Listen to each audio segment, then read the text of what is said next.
Hello, my name is Christine and I'm working on this project with Abby. Today we're going to be talking about friction. Friction is a type of force, and force is an energy that affects movements of an object. And there are two types of friction that we're going to be talking about today. One is static friction and one is kinetic friction. Static friction is a resistance between an object that's moving and the surface that it is on, and kinetic friction is a resistance between two moving objects.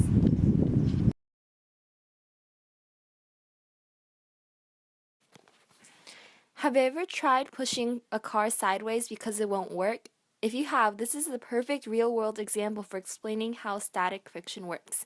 The resistance between the car tires in the street is too great for you to move the car anywhere. This is why when you try pushing the car, it will not move. If there is no friction, by just tapping the car like this, it will move and won't stop. This is because there would be no resistance, and the force that you put on the car will cause it to keep moving. However, we live in a world with friction and helps prevent accidents. It sure is cold today. It's the first snow ever. I wonder how I can keep myself warm in this freezing weather. Here's a way. You can use friction. When I'm cold, I like to rub my hands together to create heat to keep me warm. When you rub your hands together, the kinetic friction takes place between your two hands. Thanks. Now I can stay warm during the winter.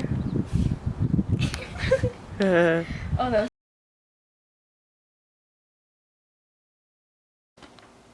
Oh, can I have an order of the rice, please? Of course. Want to see something cool?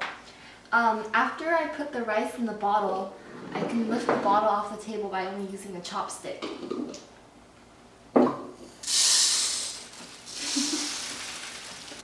Using only static friction, you can put the chopstick in the bottle and lift it up.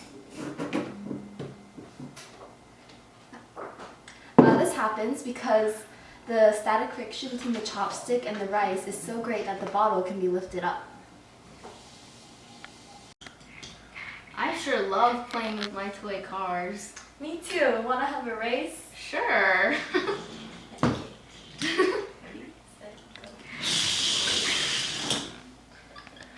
Want to know why my car beat yours? Why? Because there's less friction on my car wheels. When our cars race, there's kinetic friction between the car wheels and the ground. Since your car has traction on the wheels, there's a greater force of kinetic friction causing it to be slower. There's traction.